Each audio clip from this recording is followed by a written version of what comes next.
3,300과 3,200 박스권에 또 갇혀버리는 거 아니냐. 네. 레벨업된 박스권이다. 네가 말한 상승 추세는 없는 거 아니냐. 시장은 왜 더 안 빠질까라는 고민들도 저는 솔직히 말씀드리면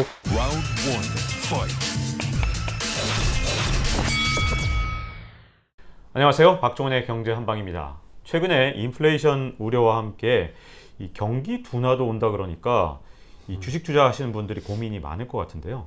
과연 현재 시점에서 주식 투자 어떤 관점으로 봐야 될지 대신증권 이경민 투자전략팀장을 모시고 함께 풀어가 보겠습니다. 안녕하세요. 네, 안녕하십니까. 네. 자, 이 적절한 인플레이션은 그동안 연준이나 아니면 시장 참가자들이 굉장히 바라던 일인데 네. 그런데 예상을 뛰어넘는 물가 상승은 그렇게 바라지 않았던 것 같아요. 근데 소비자 물가 상승률로 볼 때 6월달 지표는 네. 시장의 예측을 훨씬 더 훨씬 더 넘어섰기 넘어갔죠. 때문에 네, 맞습니다. 그럼 시장이 또 어떻게 앞으로 반응해 나갈까 걱정을 많이 하시는 것 같아요. 네. 어떻습니까?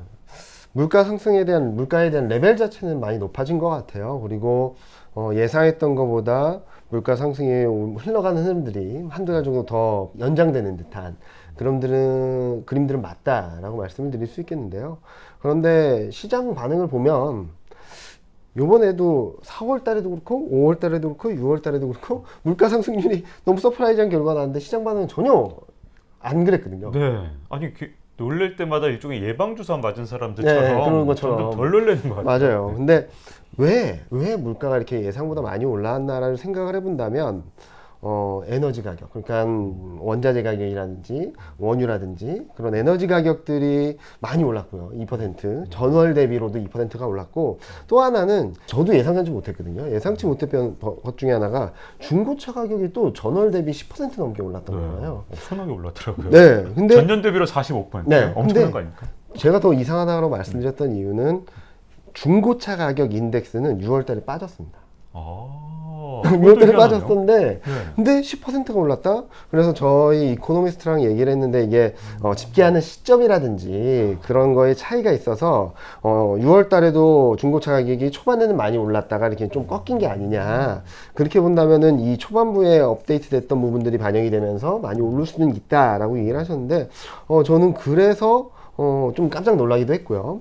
그리고 또 시장 반응을 보면서 또 놀랐는데, 네. 마치 물가는 제대로 나온 것처럼, 그러니까 예상했던 대로 나온 것처럼 시장이 반응을 했거든요.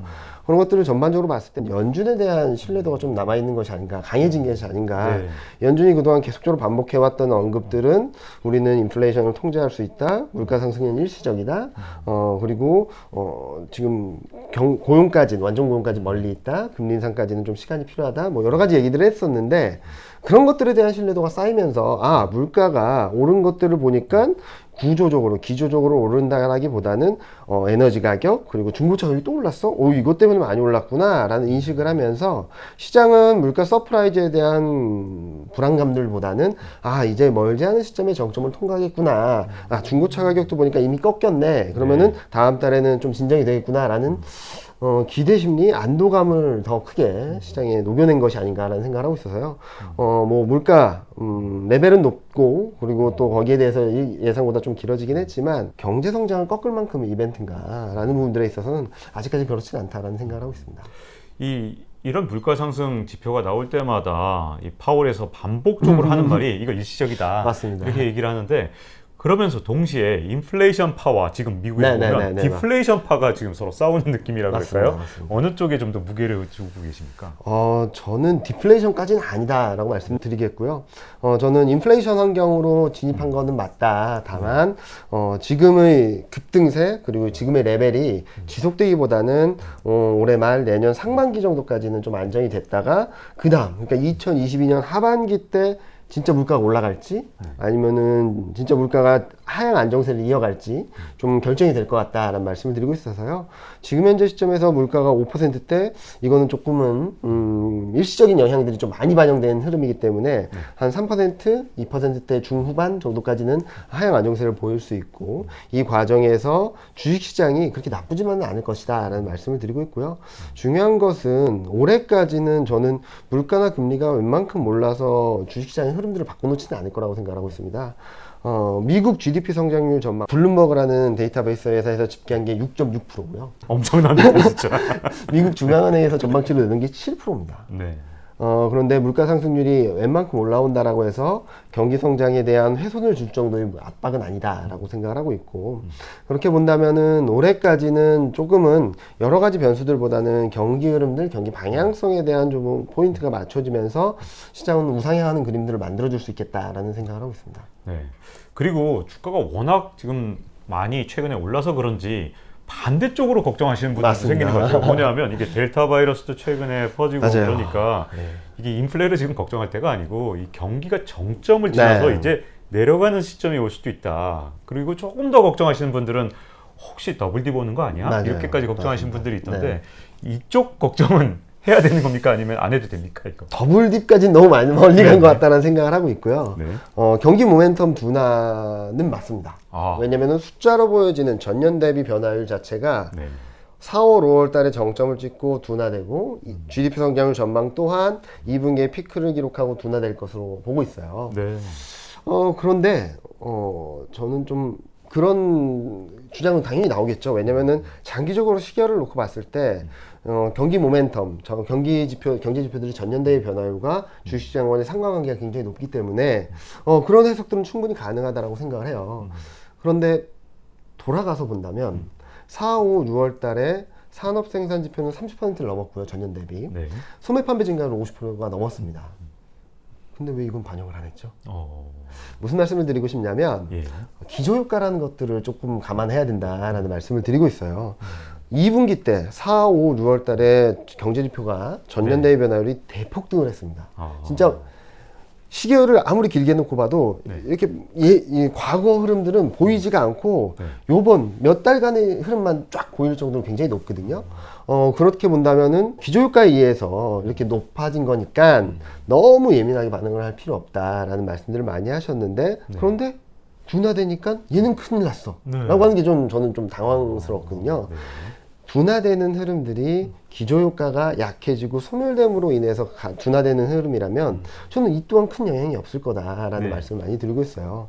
대표적인 케이스가 금융위기 이후 2010년 하반기부터였는데 그때 보면은 2010년 하반기부터 2013년까지 경제지표들이 전년 대비 변화율이 계속적으로 둔화되는 그림들을 보여줬거든요. 왜냐면은 기저효과가 약해지는 것들 그리고 기저효과가 거꾸로 들어오는 부분들 그런 것들로 인해서 계속적으로 한 2년 이상 모멘텀 자체가 둔화됐는데 그때 미국 S&P 500 지수는 2010년 하반기부터 2013년까지 78%가 올랐습니다.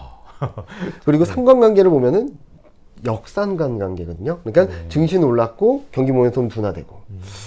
이 그림들을 본다면은 기저효과에 의해서 경기 모멘텀이 둔화되는 것은 현상적인 모습이지 실제로 경기가 나빠지는지 안 나빠지는지가 더 중요한 거잖아요. 그래서 그때 그러면은 어떤 흐름들이 있었길래 경기 모멘텀은 전년 대비 둔화되지만 증시는 올라갔을까라는 것들을 봤을 때는 전월 대비 변화율이 굉장히 중요했습니다. 2010년 하반기부터 2013년 말까지 42개월이 있는데요.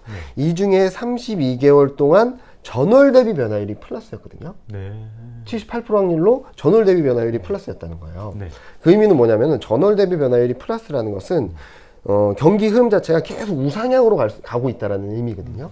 그렇기 때문에 경기 모멘텀은 기저효과에 의해서 둔화됐지만 경기 방향성은 명확하게 우상향을 보여줬다는 점들에 있어서 저는 이번에도 경기 모멘텀, 경기 지표를 볼 때는 전월 대비 변화율, 그로 인한 방향성 자체가 우상향하는지 그게 굉장히 중요하다라는 말씀을 드리고 있고 그런 흐름들이 지속될 가능성을 열어놓고 봐야 된다라는 말씀을 드리고 있죠.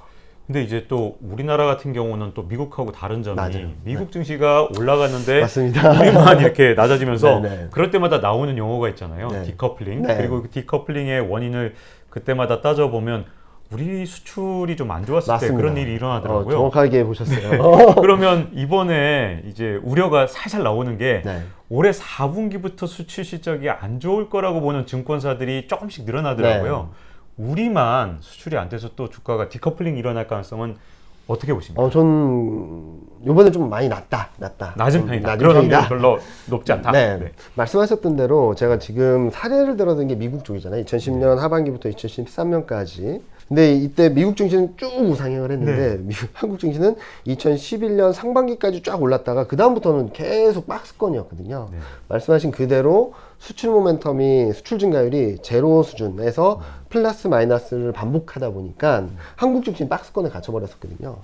그래서 이번에도 비슷한 거 아니냐, 미국만 좋고 다른 나라들이 안 좋은 거 아니냐. 근데 그 당시 2010년 11년 당시로 돌아가면 2011년 하반기에 미국 신용등급 강등 이슈가 있었고요. 네. 그리고 그때부터 불거졌던 게 유럽 재정 위기, 네. 유럽 경기 불안, 이런 것들이 복합적으로 들어오면서 한국의 수출이 좀처럼 힘을 받지 못했던 상황이었는데, 이번에는 그때랑 비슷한가?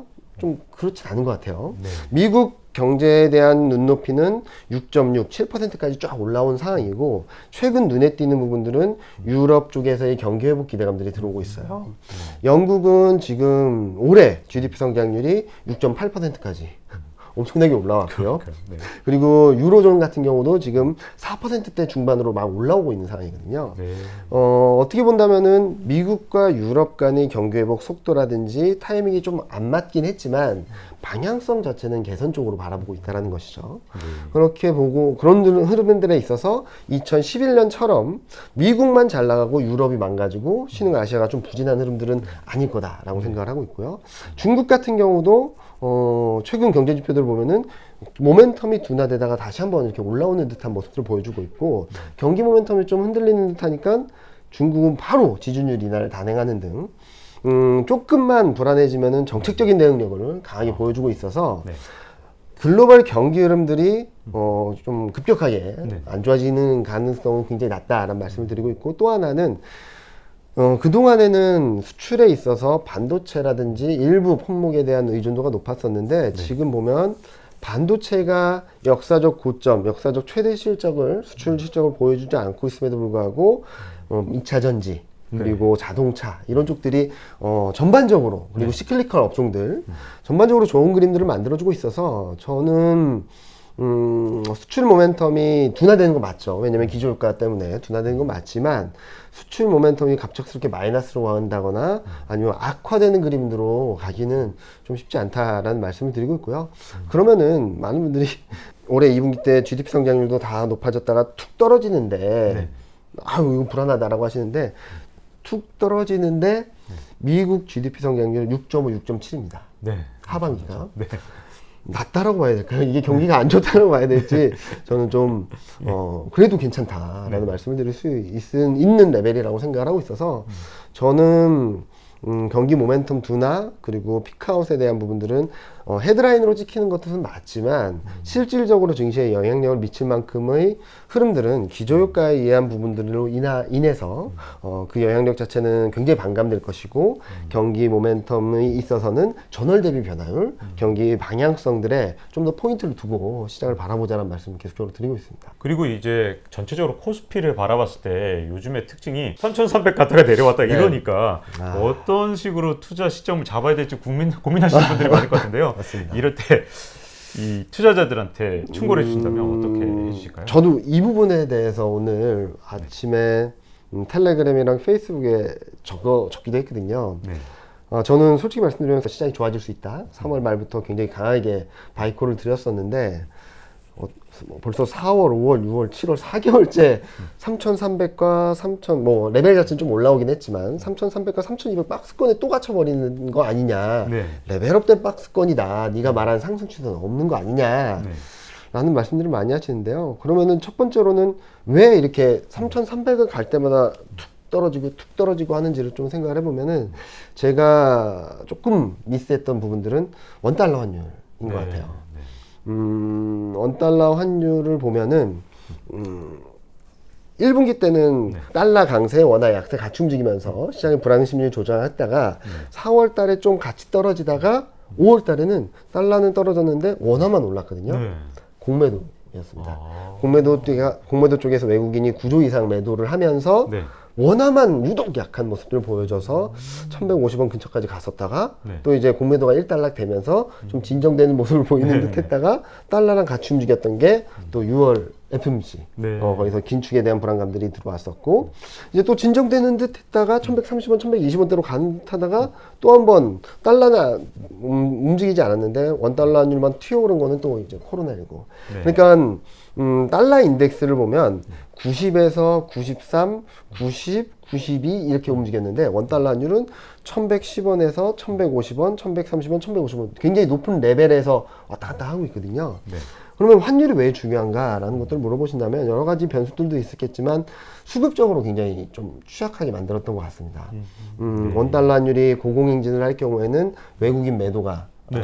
계속적으로 있을 수밖에 없고, 네. 그리고 원달러 환율이 1150원 근접할수록 외국인들에 대한 수급 압박이 굉장히 컸던 것으로 생각을 하거든요. 네. 그런 변수가 있다 보니까 3,300을 넘어서려고 할 때마다 외국인 매도가 계속적으로 출회되고, 외국인이 선물 매도까지 가세하면서 이런 선물 매도는 또 이제 기관 쪽의 프로그램 매도를 자극하는 그런 악순환의 고리가 계속적으로 반복됐다라고 생각을 하는데요. 한편 그런데 이 과정을 거치면서 시장은 왜 더 안 빠질까라는 고민들도 할 수 있을 것 같아요. 네. 그 부분은 펀더멘털로 설명을 할 수 있습니다. 네. 실적 전망치가 굉장히 많이 올라오고 있거든요. 지금 영업이익은 올해는 211조, 순이익은 165조 이상을 기록할 것으로 예상이 되고 있어요. 이런 상황에서 12개월 선행 EPS라고 말할 수 있는 지표가 288원까지 올랐거든요. 네. 4월 초만 하더라도 이게 240원밖에 안 됐습니다. 네. 288원, 48원이 오른 거예요. 거의 20%가 올라선 건데, 네. 그러다 보니까 밸류에이션 부담이 굉장히 떨어졌죠.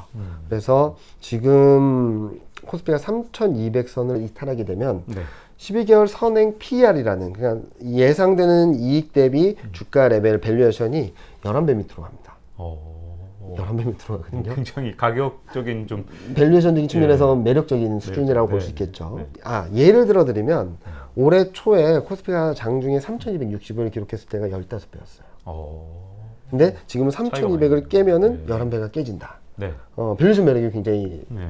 높아진 거라고 볼 수 있겠죠. 네.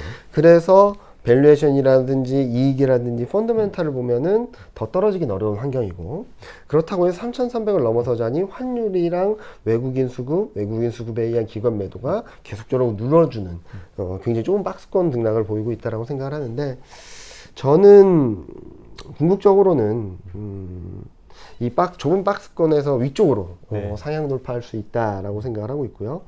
그런 변화에는 뭐 방향성 자체를 본다면은 코로나19 상황이 지금보다 더 나빠질까? 방역 4단계로 가면서 원달러 환율이 1,150원까지 오르긴 했지만 시차를 두고 코로나19 상황이 진정이 되게 된다면 15원에서 20원 정도의 하락룸이 남아있다. 여기에다가 하반기 경기 흐름들을 감안해서 본다면은 저는 수출 모멘텀은 좀 일정 부분 굉장히 양호한 수준을 유지할 수 있다고 생각을 하거든요. 네. 그렇게 봤을 때는 원달러 환율이 조금 더 레벨을 떨어뜨릴 수 있는 그림들을 그리고 있어서 지금이 어떻게 보면 최악의 상황인데, 최악의 수급 상황임에도 불구하고 코스피가 3,200선을 지키고 3,300선을 계속적으로 트라이하고 있는 상황이라고 본다면 상승의 힘이 굉장히 커지고 있다라는 시그널로 볼 수 있겠다라는 생각을 합니다. 네. 자, 이렇게 먼저 이제 첫 번째 편에서는요, 큰 시장의 흐름에 대해서 좀 여쭤봤고요. 다음 편에서는 아마 더 구체적인 투자 전략, 도대체 어떤 종목에 투자해야 되고, 지금 혹시 델타 변이가 퍼지면 이럴 때 또 어떤 식으로 증시에 대응해야 되는지 이경민 팀장님께 궁금하신 내용들을 제가 또 집중적으로 여쭤보기도 하고요. 오늘은 여기서 마치도록 하겠습니다. 자, 좋아요, 구독 잊지 말고 눌러주시고요. 다음 편에서 뵙겠습니다. 내년도 이익이 레벨업 되는 그리고 관련주 이런 종목들을 조금 더 주가가 바닥이 아닌가, 그러면 어떻게 해야지 올라갈래? Round 1, fight.